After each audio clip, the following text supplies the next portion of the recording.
And again, if you, I'm more than happy to put this on YouTube if you record the meeting. So it's up to you, but it's an option. I think that's a great idea. Yeah. That way, if anyone couldn't make it who wanted to join, they can.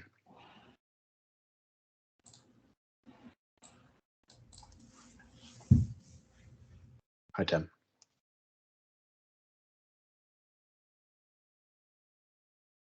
Hi, Jeff.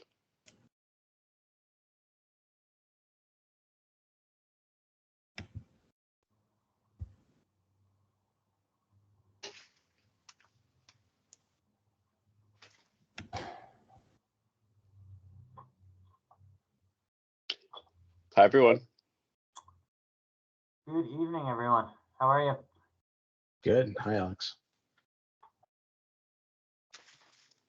Doing well. So, Jeff and Farah, I will take diligent notes throughout.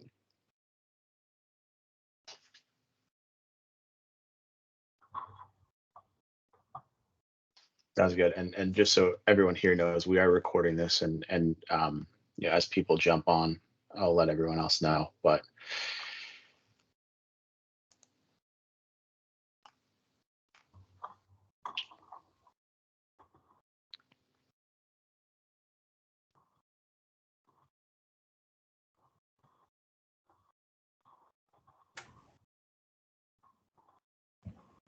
now, Alex, would you like to introduce the project, or are you okay with us doing that? Yeah, sure. Happy to introduce it, and I can turn it over to you. Sounds good.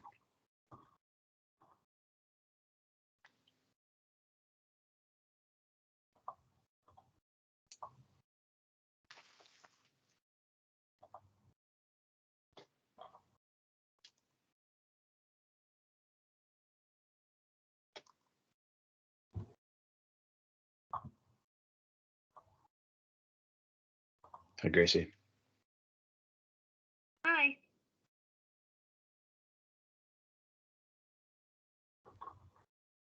All right, so we can get started in a couple of minutes.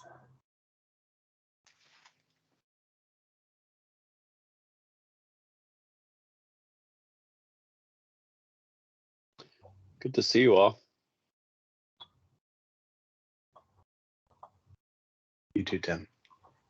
Always good to see you. Jeff, yeah. Long time no see, Jeff. You too, Farah. Have you two met Gracie? We have not. Okay. Nice to meet you, Gracie. You too.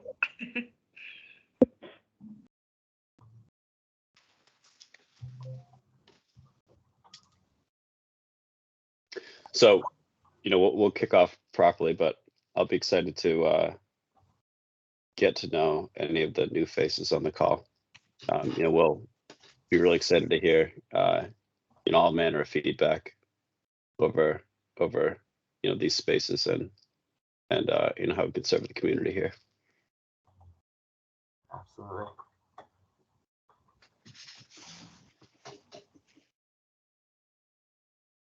Do we want to do just a quick round of introductions as folks are logging on, and then we can get started? Yeah, that sounds great.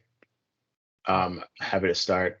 My name is Jeff Malomo. I'm a project engineer with Weston and Sampson, and I'm going to be kind of running point for the city on this project. All matters of coordination, design, community engagement and coordination. And Farah has a slide up in this presentation that you'll see, but it's got my contact information as well as everyone else involved in the project. Tim, go ahead. My name's Tim Mccorgan. I'm a civil engineer, and I work for Weston and Sampson, same as Jeff. Our organization has been supporting the city of Chelsea for several decades, and I've personally been very happy, and it's been a great privilege to support the city in their infrastructure projects for my whole career, about 15 years now. So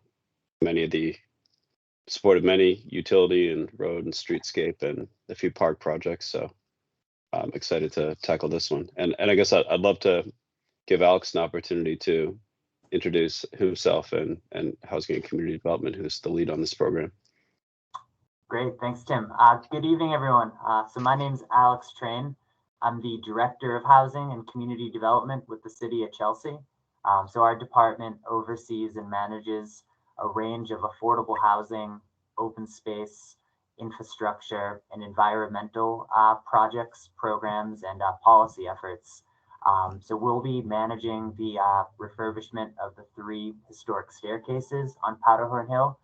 We're extremely excited to kick off the project and to advance the design of these improvements. These are neighborhood features that, a lot of folks walk by every day. They've aged, they've deteriorated, and they've been neglected for quite a while. So we're thrilled to be able to, uplift them and refurbish them under this program. So we'll be, working with our team at City Hall on the design front. Mimi Graney, our civic design and engagement strategist, will be assisting with the project. And then Lourdes Alvarez from our city manager's office will be leading our civic engagement and outreach efforts. On the technical side, Weston and Sampson will be the city's landscape architecture and engineering consultants. We've worked with Weston and Sampson for a number of years. One of my first projects in my career with Chelsea was actually with Tim Corrigan. So, we have a tightly knit team, and we're experienced at delivering projects in sensitive neighborhood settings and respecting sort of the quietude of the neighborhood with the prevention of disruptions. So with that, I'll turn it over to Lourdes to introduce herself, and then we can keep moving around the room. Thank you, Alex, and good evening, everyone. Thank you for being here tonight. I have a quick question, and I will do it in Spanish to make sure. ¿Alguien necesita interpretación en español? It seems that everyone speaks English in the room. All right, great. So you are more than welcome to start. All right, excellent. And before we get started, I want to just turn over to Councillor Vega, who's one of the district councillors for the neighborhood, if she wants to share any remarks before we get started.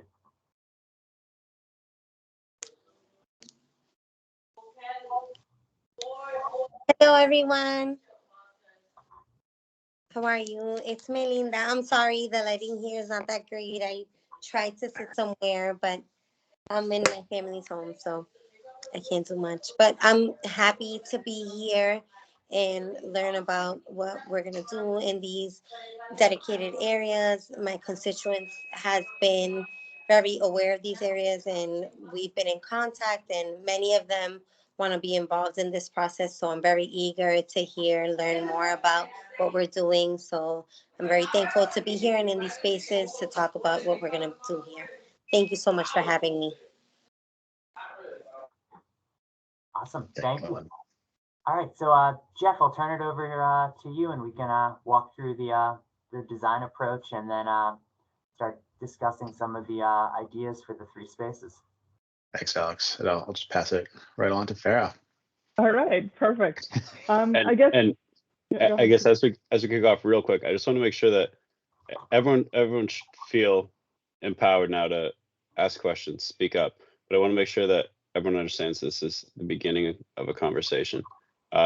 This development and the eventual design does have a long way to go. So we start discussion now. We'll build a base from which to move ahead.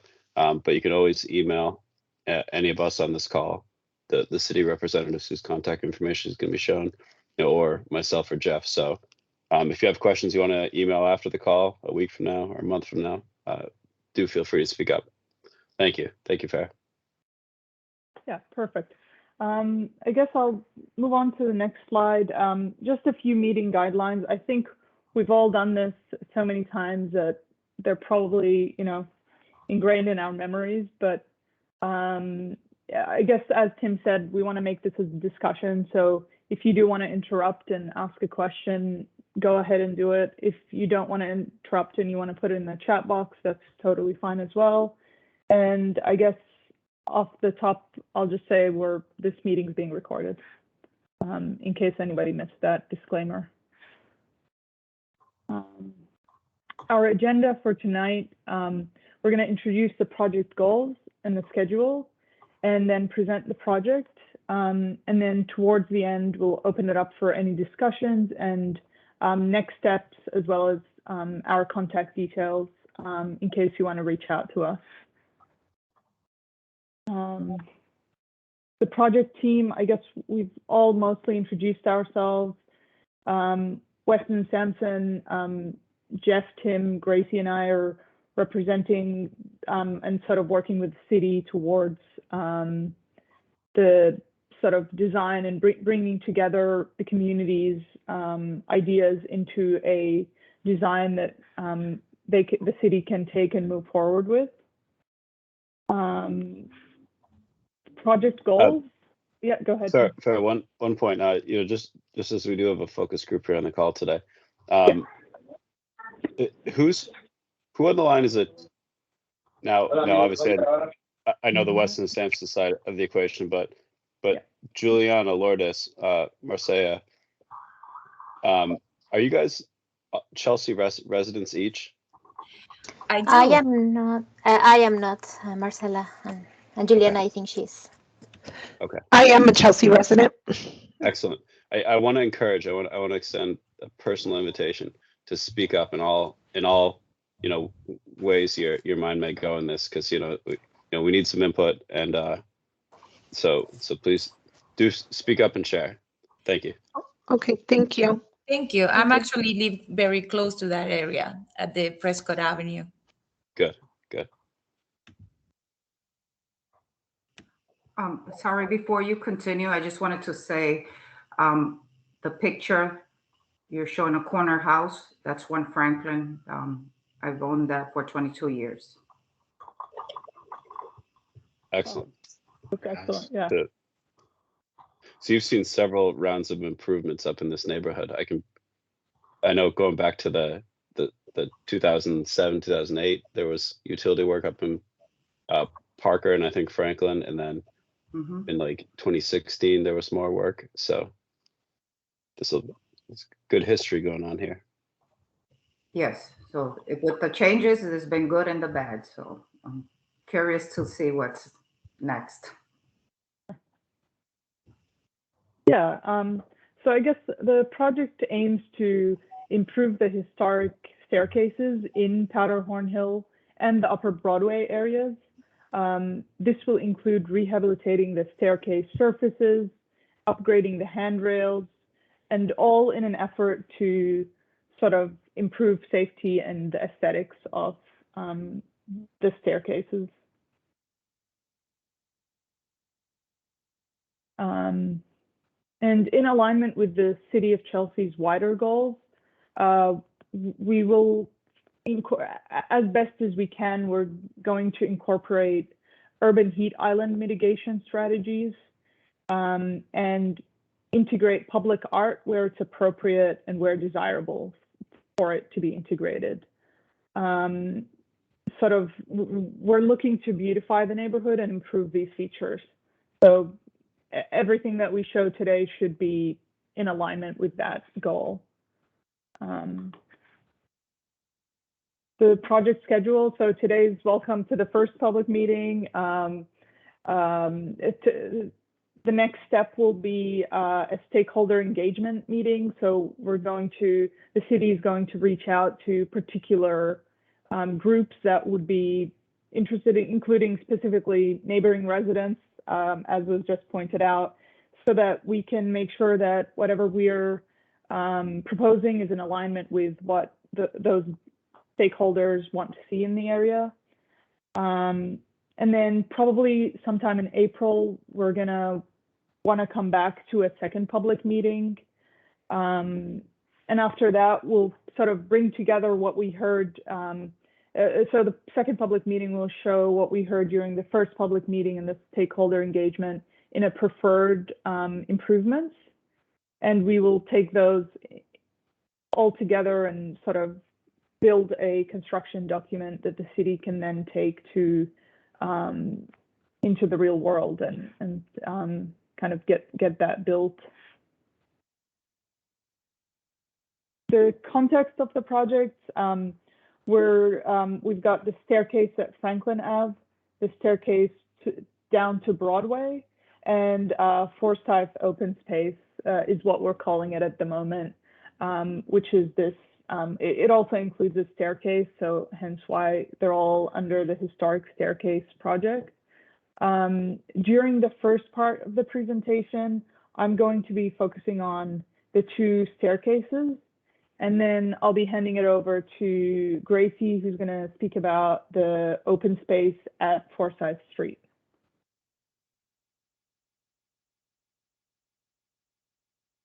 The first staircase leads from Lafayette down to Franklin Ave, kind of near the intersection with Spruce Street.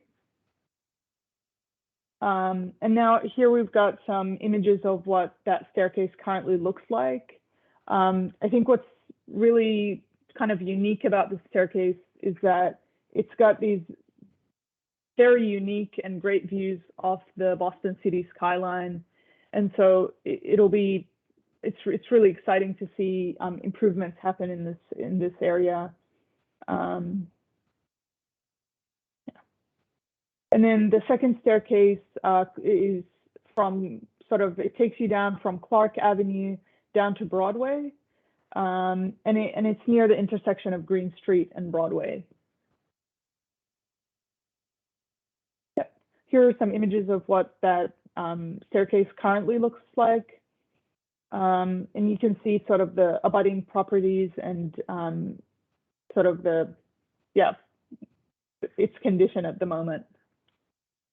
Any experiences in these stairs, from those in the group, whether around like safety or public perception or anything else? Sorry, it's Melinda here.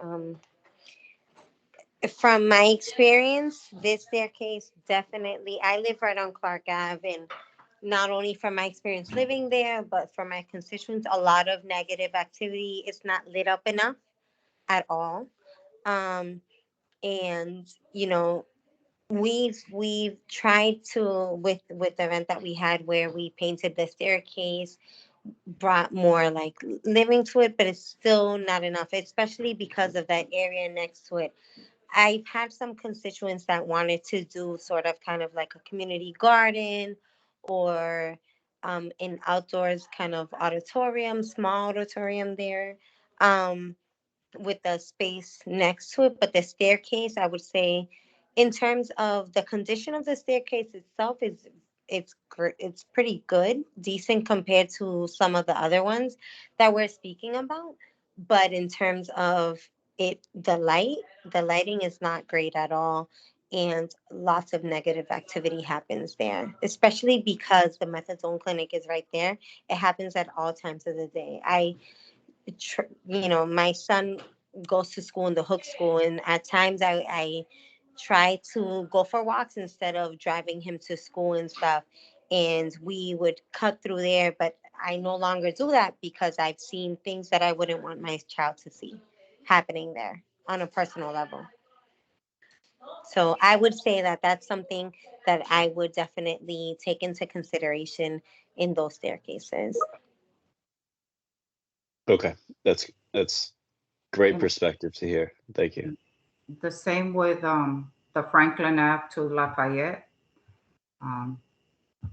Like I said, I've been here 22 years. That's always been very dirty.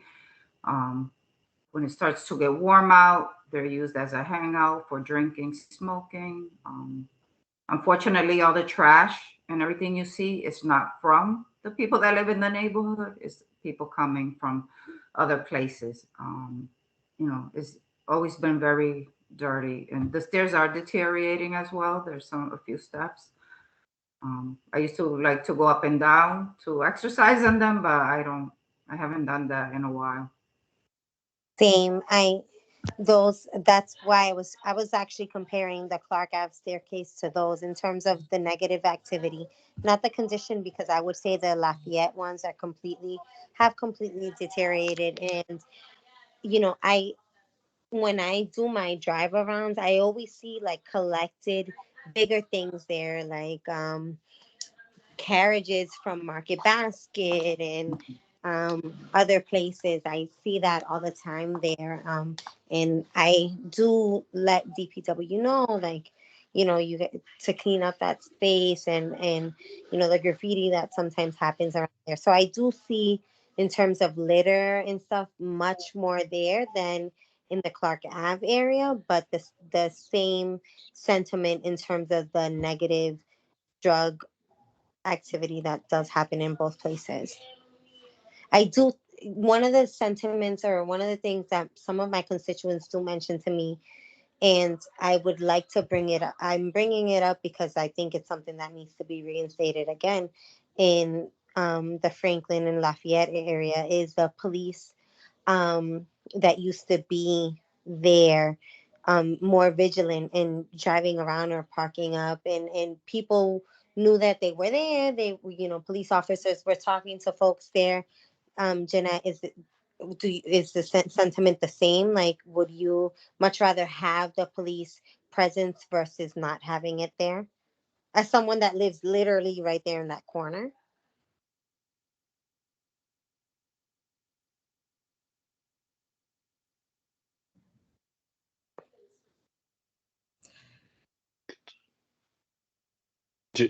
Jeanette, were you on mute? No, poor Melinda, she gets an earful from my husband because we're always calling her. So, like, I'm excited about the changes and beautifying, but since things been happening, it's not the neighborhood who's taking advantage of the stuff. It's people coming from other places. So my three little stairs here, and Melinda knows, and this counselor before her, my husband was always calling. As soon as it get warm, they sit there, they smoke weed. It goes all into my yard. They're leaving beer bottles, and I don't expect DPW to be 24 hours cleaning, but I'm also not going to keep cleaning up after people. Go to your area, do it in your area. Don't come into my neighborhood to do it. So, so I would love to see a plan. If we're going to do this, what is the plan to try to keep it clean? Like I said, I don't mind cleaning up. It's my neighborhood. I take pride in it, but I refuse to clean up after other people.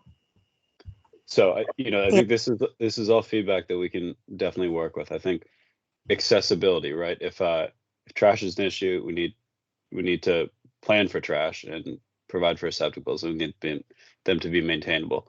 It sounds like patrolling is one thing, but visibility is something we can very much control in the way we plan for use of space, planting, etc. So we'll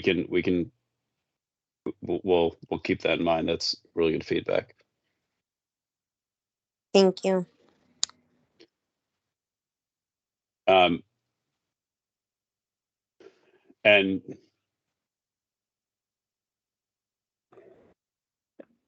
And anything more on, obviously we're hearing quite a bit about the way that the current condition.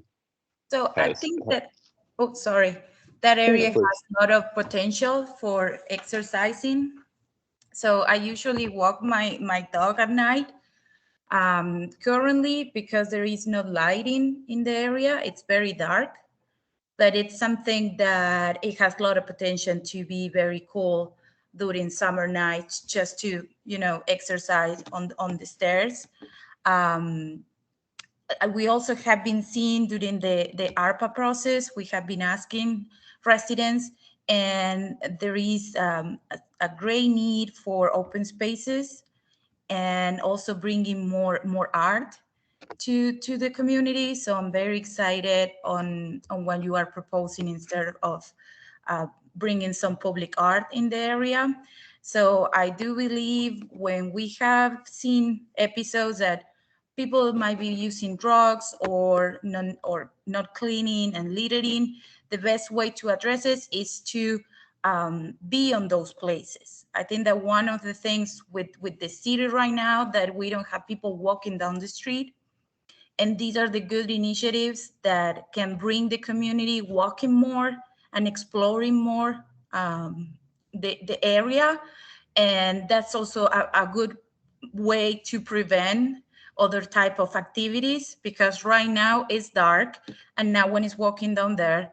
And that's why it's a good spot to, use drugs or drink wine or beer and then litter. So that's what I think, that bringing lighting and all these renovation will make the area more enjoyable for everyone.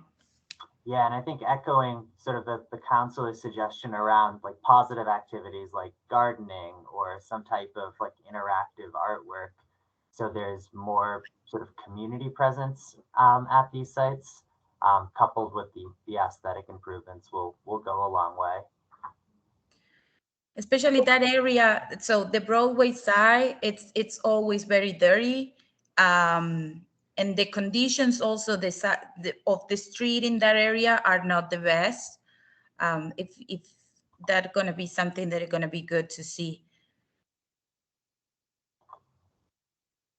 So you should all, this is certainly a sidebar, but you guys are aware that Broadway, well, many of you will have been aware just because there's been construction for a couple of years out there, but Broadway is subject to an improvements project. So we're hoping to coordinate this new feature at the stair here with new feature in the roadway, and continue that sort of that betterment of the general neighborhood that we hope for here.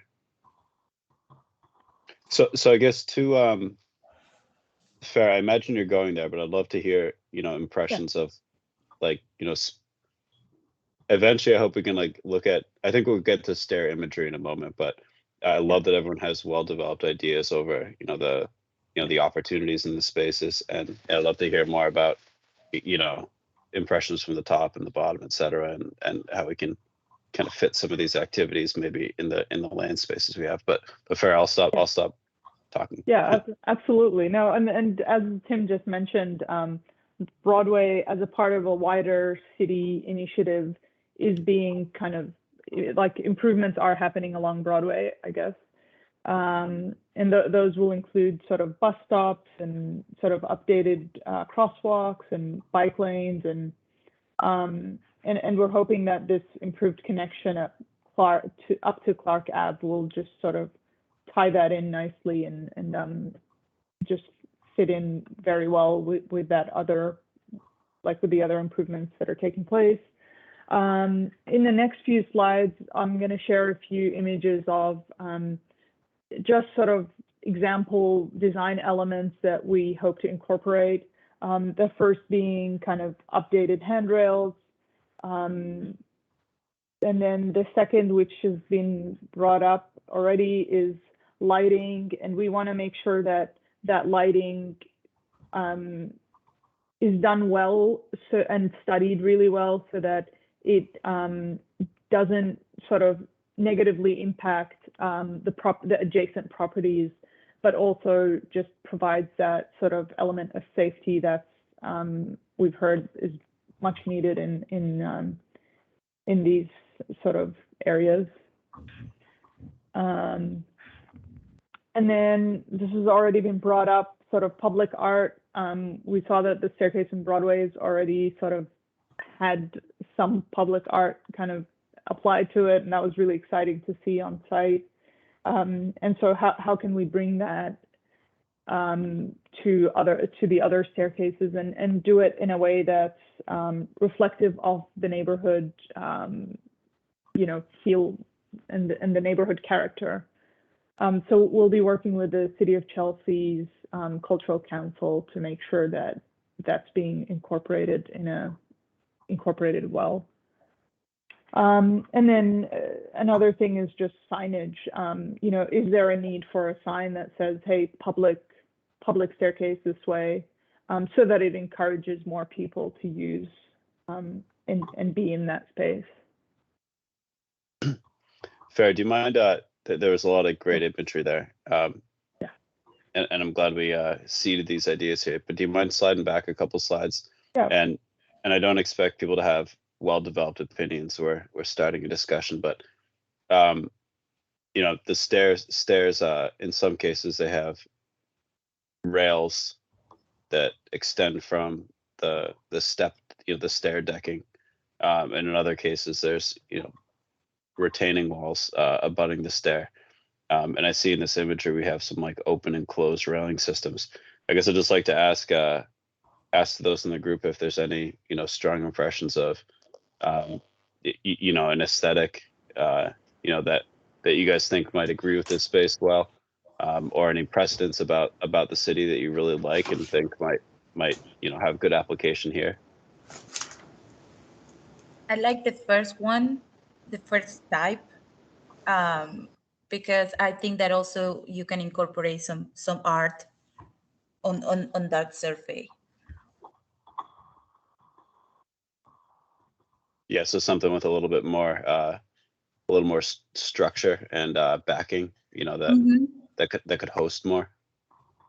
Yeah, and I'm also thinking that there are neighbors around the stairs, so I think that it can keep it their private property more, you know, enclosed. I agree with Lula with the neighbors, because the house here at the bottom of Franklin, right next to the staircase, I know they get the trash as well. So having that division would be great. Okay.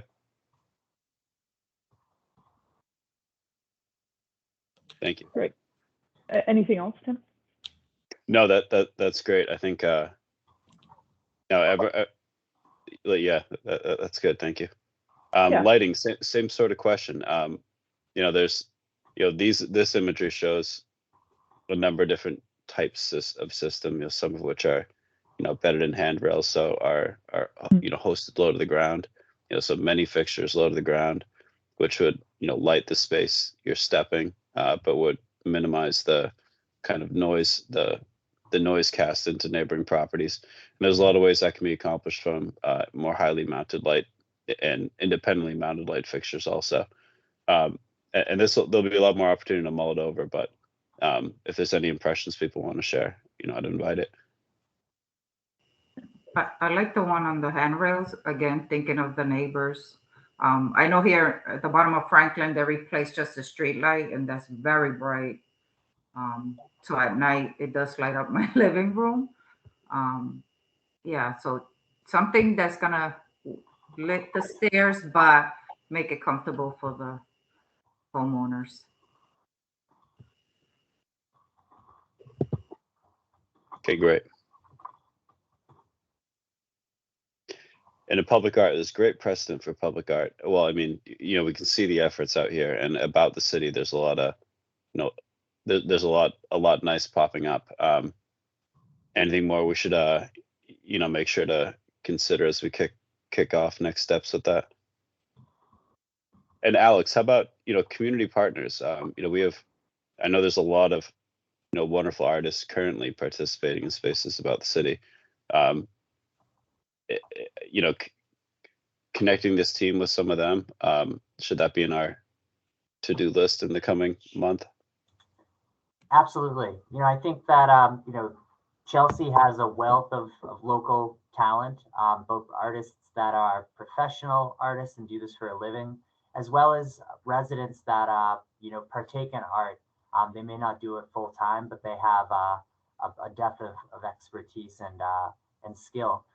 One approach we've been pursuing on a separate project is to compile and release a call for ideas where all members of the public and all artists can submit proposals for public art in key locations.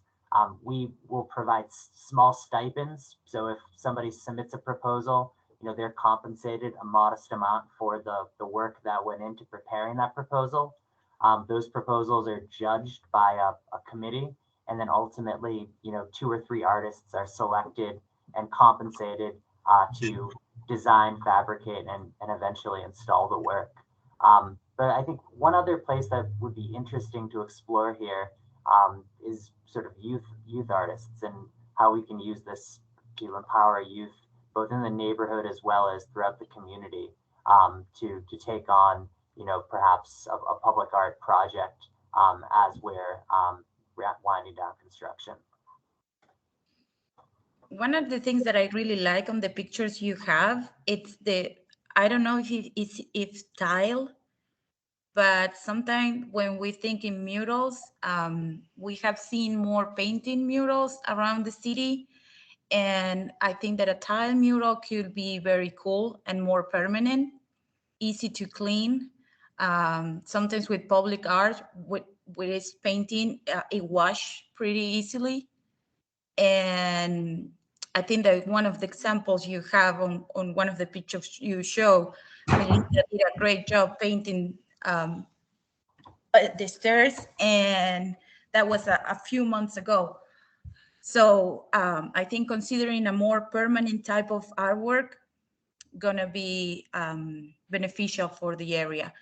And also you can make it like a landmark for the city. It's I want to put an example in San Juan. It's this giant mural that all tourists go to take a picture, and it's made with tile, like very tiny pieces. Awesome.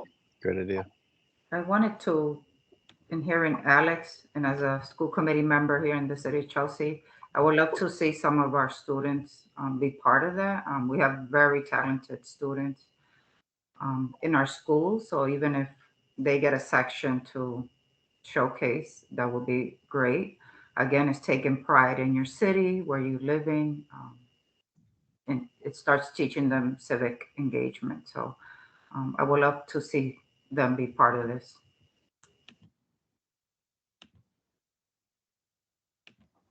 Awesome. Yeah. Great. Alex, I think just food for thought for our team. I feel like we need to connect with the right person probably at Chelsea High, to feel out what that engagement could look like, and what sorts of medias we could reasonably expect to, pair with them over. But yeah, love the ideas here. And I honestly love the idea of tile and something which would be a little durable too. But we'll just have to find out whether the ideas are kind of compatible here and how we make it all work together.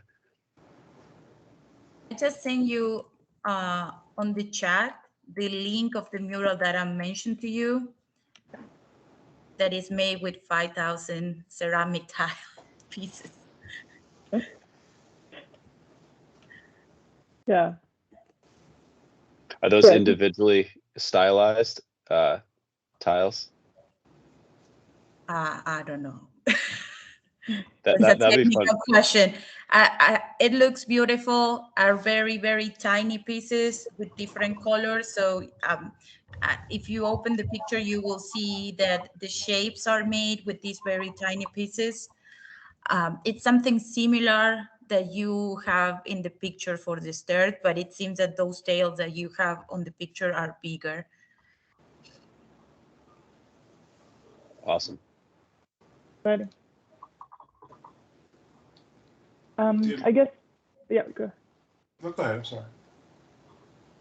But you can have a partnership with the student making the design, and then the artist creating the mural. So I think that there are so many avenues to come up with something nice. Yeah, for sure. I think sort of something that we've touched on a little bit already is kind of the impacts on neighboring properties. So and this will be delved into a lot more during the next phase when we engage with stakeholders, with neighbors. So that's kind of what we'll be talking about. Obviously, lighting we've already touched on, so providing lighting for safety, but also respecting the neighbors. and their private properties. And then also starting to think about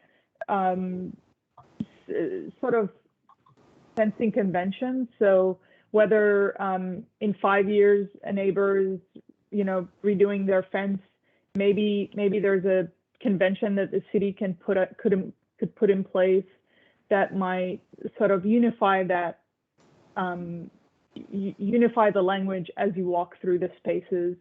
And obviously those would just be guidelines. They're not, there's no has-tos.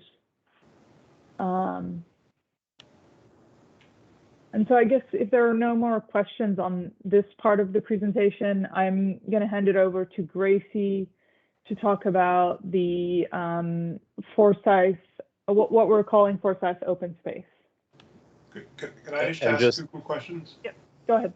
So I'm sorry I came in late, but I'm on a butter from between Lafayette and Franklin, and I see that design lighting is a key aspect and fencing is a key aspect. Both things I was concerned about.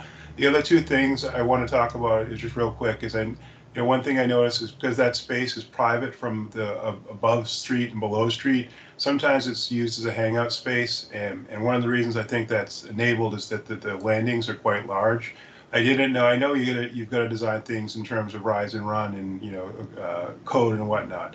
But if it could be designed to keep the landings as small as possible, and then as much as possible towards the top or towards the bottom, just to minimize those spaces that are congregation spaces, I think that would be useful for minimizing impact on the surrounding residents. The other thing is that I don't even know if the technology exists, but especially as we've had these icy days, the city's public works is actually kind of excellent, but sometimes those steps get done a number of days after a snow event or an ice event. And those steps in particular, I see a lot of employees from the nursing home, from Soldier's Home. So it's a kind of a critical thing. I don't know. I mean, I know in public or in private driveways, you can do a heated system, and your goal to keep it heated is to keep it at like 34 degrees, just warm enough so things don't stick to it. I don't know if there's any technology like that that's applicable to a public works like this, but clearly it'd be awesome if there was, because it would keep those steps safe and usable, throughout the winter, which is always a challenge. That's all I wanted to bring to the table this time. Thank you. Thank you, Rich. Good to see you. Same. Good to see you as well. That's a really interesting idea, and we'll dive into it. You're absolutely right that we heat our bathroom floors here and there sometimes with the electric systems, or we'll see if there's any precedent for that kind of thing in a setting like this. And certainly, obviously the pitch of the surface is going to contribute to how readily it gathers like ice too. So we'll certainly be conscientious of making sure that it drains properly one way or another.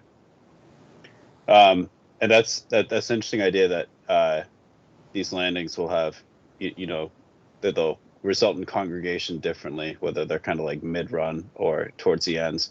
And we talked about before you jumped on a bit that improving accessibility and visibility by officers was important. So I think when we're sort of looking at the architecture, we should be able to think about how we can. Now, obviously, reconstructing the grade is a challenge, but we can think about how to keep spaces from being kind of out of the public view and spaces where people can hide and do bad business. Thank you, Rich. Thank you. And as we kick off a talk of this open space here in Forsyth, I'd like to invite Alex to kind of introduce the opportunity at this space. Now there is a stair here, as there is at Lafayette and Clark, but there's opportunity here that might let us do a bit more. But I want to make sure that the opportunity is kind of framed within reason, because I don't know right now it's all financed quite yet. So Alex, do you want to speak to that real quick? Yeah, sure, absolutely. So At the top of Lafayette and Sturgis, as you're aware, is the swath of vacant open space adjacent to a small 4 or 5 staircase leading up to the nursing home and eventually the soldiers' home. So it's an incredible space. I personally live down the street right outside of Cary Square. So I'm frequently walking up here with my fiance, and the sort of top of the site that's delineated in light blue has some of the most remarkable views of the Boston skyline and any other site in Chelsea. So as we're approaching sort of the staircase renovation, we're also simultaneously looking to enhance this as a publicly usable space. And that could be anything ranging from, a community garden to a small, quiet seating area to a place where, residents could keep cool in the summertime with shade trees and a drinking fountain. So we're really interested in hearing from folks on, how this sort of underutilized area could be put to better use while enhancing the neighborhood and mitigating extreme heat in the summertime. Thank you. So I would like to start since I've been through the process of what's been going on here. So before this green area, the whole space was parking. So that whole parking was taken away to build this green space. What happened with the green space is now it became a dog park and people were not cleaning up. So after countless calls to city councilors, they finally put the little dog thing with the trash. So that has improved. But again, it's not that I don't want a beautiful space. I do, because I'm only going to add value to my house. But I've had so much bad experience. I haven't finished my fence. I've had the MS-13 gang come and tag me up one year. The camera is there because we have complained. So there's a security camera right in the corner there. They have put a sign up, but that doesn't discourage people that there's a camera there. They sit in the stairs. So if we fix those stairs, I just feel they're going to come more and sit there to do their stuff. Like I said, if we're not going to have police presence coming, and I agree with Lula. She's saying if there's more people walking by, maybe if our own neighbors came and took time to use the space, then it would discourage those other people. But my main concern is having outside people coming in. And then across the street from the green space under there, there's some space and some broken stairs as well. And during the pandemic, there were some homeless people staying there. So that has to be cleaned up as well. There were like 3 men there. Definitely. And I don't know if Melinda remembers, but we have always called her to voice our concerns. Okay. So that's helpful feedback. I agree that those stairs are, I think they're about done. They're about spent. Now I guess this is remove the stairs. I don't know. It could just become, I don't know if they could be gone. And then if there is going to be some seating, to have it more in the green space, not so close to my fence. Yeah. And I'm wondering too, like, could you do some type of like raised beds or garden plots here or something where it's, there are neighbors using it and enjoying it, but it's not necessarily a place where, folks from outside of the neighborhood may gravitate to congregate. So it's more intimate for the neighbors. Yeah, I think I know neighbors, and I'm sad that they're not on this call, that do fix and have a garden, and I see them cleaning up. So, those are the ones that I want to see taking advantage of this. And if you guys see, I haven't finished my my fence or anything because I'm waiting for those stairs to be completed so then I could go ahead and finish doing my fencing. Absolutely. So that's an interesting idea here. The idea of, I guess I'd like to hear someone who used this space, the perceived application of the stairs on the property line here. Now you have the continuous sidewalk on the front face right now, and I think there's an opportunity to reimagine really the whole space.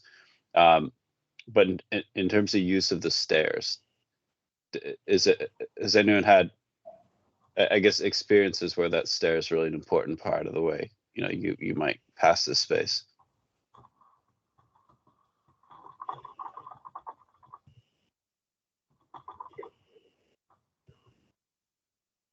I think it's just the nature of the grade. I mean, it's steep. It's the pitch you get to it, and then otherwise you don't make it up there. So I mean, if you if you grade it differently, you can do it differently. But as it is, it's just it's solving a problem there.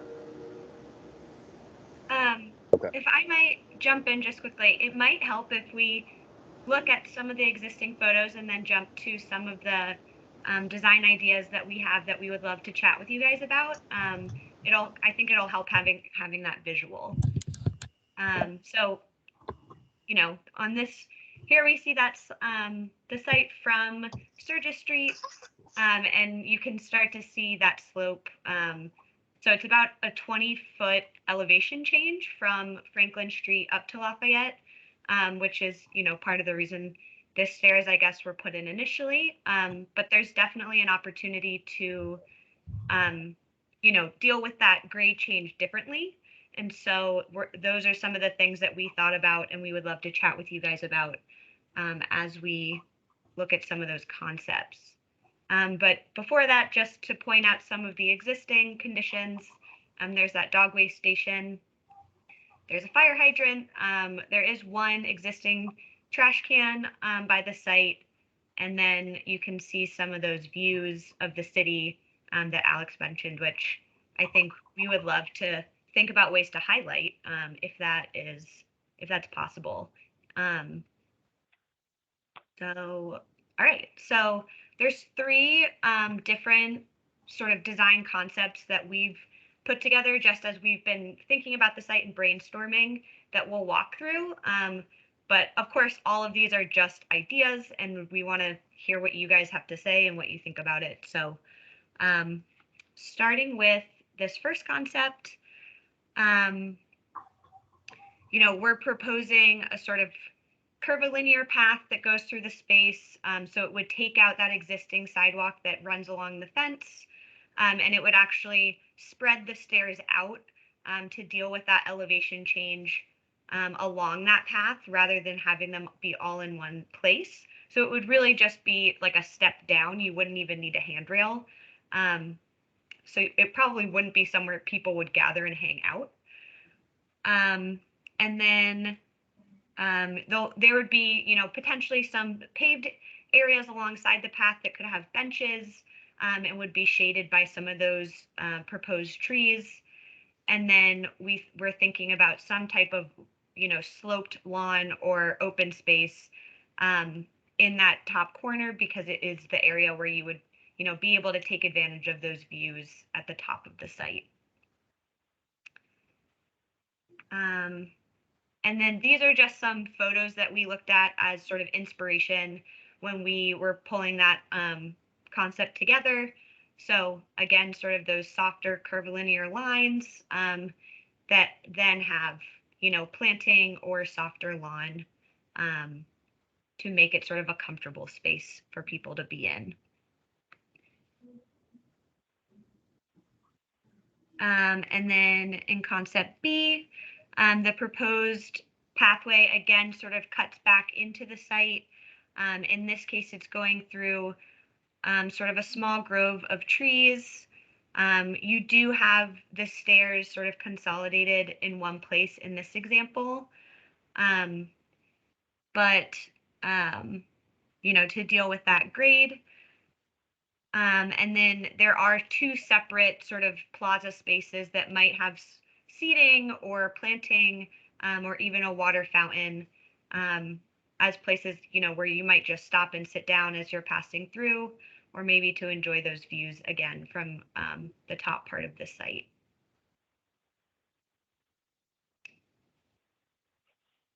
And again, here are some images that we looked at for inspiration. All of these use sort of terraces or retaining walls to create smaller spaces within the larger site. It's not a huge space to begin with, but it could be nice to think about different ways to break up that elevation change. And then this is the final concept that we put together. So in this concept, we're actually using Corten steel walls rather than something like a stone or a cement wall. And this is creating that sort of stepped space. And these would create sort of planters, so it could showcase a lot of native plantings or trees, or even something like an open lawn for people to hang out on. And there's sort of these 3 paths that cut through between those planters to make it easy to come in and out of the site, or just, traverse through. And so, again, this concept was inspired by this sort of terraced approach, and that could be used for seating and gathering, or just for planting, a community garden. And we thought that using something like Corten steel, which is what you see in those top 2 images, would be a sort of neutral but also interesting material.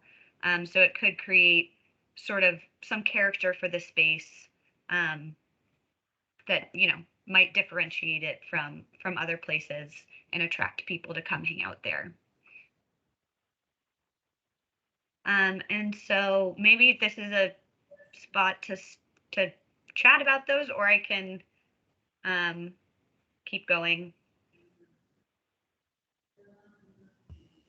Keep going. Looking at the layouts, so A and B, I liked because it's really taking the stairs from next to my fence and moving it more to the middle. C, I didn't like because I saw double the stairs and I'm like, oh no, that's gonna bring in more people. Yeah, so I just wanted to ask for the A and B then, where the sidewalk is now with the stairs, that will become green space, right? And then sidewalk will be right through the middle. Yep. So it would just move that path sort of more towards the middle of the space. And so the green space would be on either side of it, rather than just in the center as it is now. Okay. And I wanted, because you showed the fire hydrant. That hydrant wasn't there. That hydrant used to be right in front near my driveway. And since they removed that hydrant, which is another issue that I'm always calling my city councilors, people come and park, even though it says no parking. They park and they end up blocking my driveway. When that hydrant was there, people really didn't park because they respected that there was a hydrant there. So I just wanted to put that out there, that the hydrant used to be in front of my house, not there.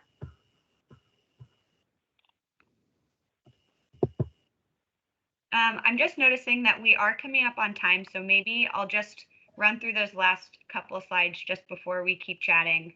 Right. So just in general, so for regardless of how this space may or may not, be designed, we are thinking about climate resiliency and the issue of heat island mitigation. So this is something, that the city of Chelsea has a number of different initiatives ongoing right now. And so that would be something that we would want to incorporate into, however this project develops. And that might be through the use of porous pavements or lighter colored pavings, shade trees, rain gardens or native plantings, as well as things like shade structures. So, it's not a huge space, but there could be an opportunity for something small if that made sense within the design. And there could even be something, like a water feature or some type of mister to help keep things cool as well. So these are all things that are possibilities. And we would love to, hear your thoughts on those.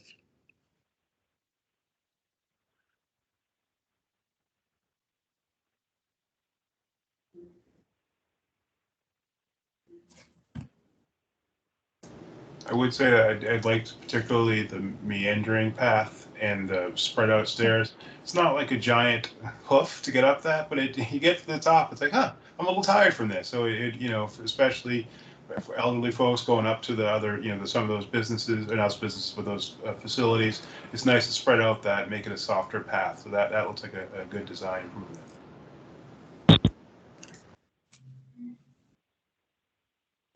I think that in the upcoming meetings with different stakeholders and more residents, identifying the uses of the space, it's going to be also helpful in at the time we need to decide a design concept. Um, my first thoughts is like the first two options you show. It seems that it's good because it's creating some space between the neighbors in the area. Uh, but for me right now, it's a little hard to decide which one is the design that I like the most because again, I would like to see how people want to use the space. It's very different when you use it for public gardening or just to enjoy, to be under the shade. Another thing that you mentioned, it's when you talk about creating shade, can we consider planting trees as an option in that space? Yep. So all of the sort of green and yellow circles that are shown would be potentially proposed trees. Okay. So I think like, I don't know, in my mind, big picture,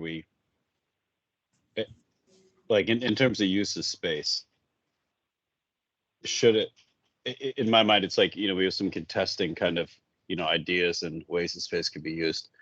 Is creating level space for play and say kicking or throwing a ball, should that be a priority here? And these kind of things we're going to try to keep bearing out. Or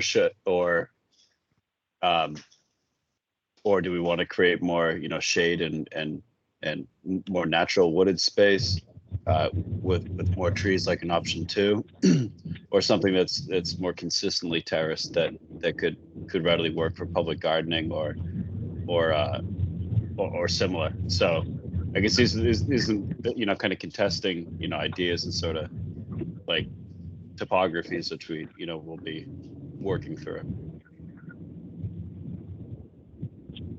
So if anyone feels strongly how they and their neighbors might use it, whether they have like if you have kids in the neighborhood, like what would resonate for you, if and otherwise, like we'd be happy to hear it, and we'll certainly come with more next time. One idea I heard mentioned, I think, was maybe Lourdes, maybe, well, first of all, like lighting in that area. So again, it's a safe, non-impactful to the neighbors, but just good lighting so the plaza is safe, in the evening. But the other thing is a survey to the abutters, because like the idea of a garden, a community garden, is fantastic. But if no one's going to do it, then it would just sit there and it would be a blight. Conversely, if people were invested in it, and I do see just from the pictures, a lot of the houses around are dense, they don't have a backyard. So if there was an investment in that, and it could give the space a life and make the whole thing more secure and more, some of your goals of like heat islands, things like that, the vegetation would be good. There'd be a real investment in that. So I think that might just start with a survey to see what people would be interested in doing. And I just wanted to say, when you said the 3 levels going up, because my yard is split up that way. I have 3 levels going up. So maybe exploring that idea, what can you do? Wouldn't be bad either.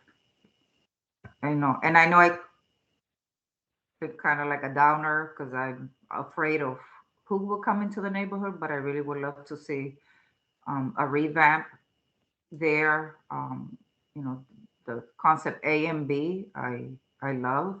You know, so I'm excited and nervous, but I'm hoping that the next meetings we do get more of the neighborhood attending and giving their input. Something that you can help the city, it's if you can talk with your neighbors that you were attending this meeting tonight and start talking about what are the ideas they would like to see in the space.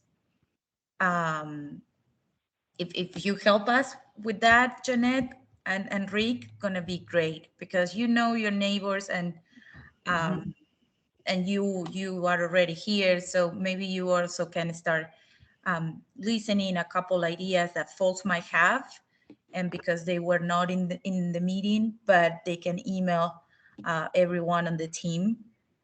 So it's a process that started tonight, but it will continue ongoing. So that's the good part about the process. No, and I appreciate, honestly, when they first changed it, I never got anything. Sorry, something just must have been a package they threw on my porch, startled me. So I didn't, you know, I wasn't part of that. But I appreciate, I still have my little notice here that I received this. But yeah, if our next notice comes out, I will definitely tell my neighbors and encourage them to be part of the meeting. Hey, Farah, so Perfect. like this meeting was huge, and I hope we get the same kind of feedback again with a few more folk. Yeah. But if we want to get kind of a representative survey and canvas more broadly, Yeah. I feel like we could frame a half a dozen questions to sort of get at, like, you know, the priority for use of space, like, and maybe we could, maybe accompanying the next public meeting or even ahead of time, maybe we could like one way or another. I feel like that the idea of a quick survey, you know, that captures the neighborhood, you know, with simple questions that sort of narrow our land use. I think that could really be helpful. Yeah, absolutely. And, yeah, and I you know, mean, we can obviously do it online, and online is easy for us to administer, but I'm imagining we probably want to, you know, have something handed on site too. Yeah, absolutely. And I think that the next steps will be reaching out to stakeholders, specific folks, specific neighbors, to ask them those questions and to show them what we've presented today and actually get their feedback, maybe in a more close, like maybe in a more one-on-one or on-site, maybe that also works for us. I guess the question is how, and maybe the city knows the answer to that, but what's the best way to reach folks? And we'll be working on making sure we reach the people, like the neighbors that need to be reached and need to weigh in. I like the idea to have an on-site meeting, and we can organize that with the collaboration of Melinda, that is one of the city councilors for that area. Also, Jeanette is a school committee member. So we can start thinking. It's more just pick the date and move on the coordination on that. Yeah. So we can follow up on that with Alex after this meeting tonight. Yeah, that would be absolutely great, because we want to, in the second meeting that we probably hold online, we want to come back with a preferred design, but we want to make sure that we've incorporated folks' feedback into that. And then we also have a couple groups that Green Roots is one of the groups that we have to reach. Especially because if we are thinking in gardening, who will take care of that space, it's very important. So reaching to the folks that are already having some initiatives in the city, because again, what we want to avoid is just put something and then no one use it, or bothers the neighbors in the surrender area. So it has to be a, you know, a win-win for everyone. Yeah, and I think, Jeanette, and for the counselor, if there are any contacts you would recommend we reach out to at Chelsea High School in order to wrap students into the public art, that would be much appreciated. Okay, so who was that, Alex? That was Alex. Yep. Okay, I'll email you contacts. I appreciate it. Thank you.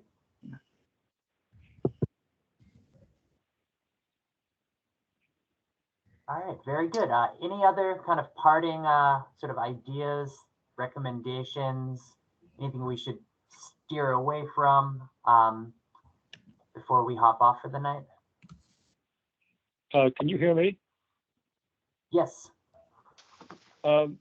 Yeah, I came on to this late, and I still can't get the video part of the visual part of the feed to work for me. Is there any way that the information from this meeting is available, in some form other than this kind of video connection? Is Absolutely. it online someplace? Is it on a website or something? Yes, we can upload the presentation onto the website tomorrow morning. Onto the city website? Okay, that would be great. Yeah, that'd be excellent. Thank you. Sir, if you don't mind, what's your name? And Richard Graff, G-R-A-F. Great. Very nice to meet you.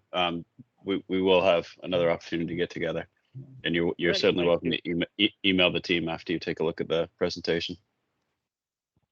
Yeah. So, should I email you guys, or are you gonna? That's the right way to do it. I think so. Yeah. So. Okay. All Alex, right. Alex, would you prefer that correspondences go through Mimi, or do you want to have them come right to the team? Yeah, if you want to email the team directly, our contacts are on there. Feel free to reach out to myself or to Tim and Jeff. And okay, so that's atrain@chelseamass.gov. chelseama.gov. Yep. Yeah. Okay. Great. I've got it. Thank you. Great. Thank you. Thank you so much, guys. Great feedback.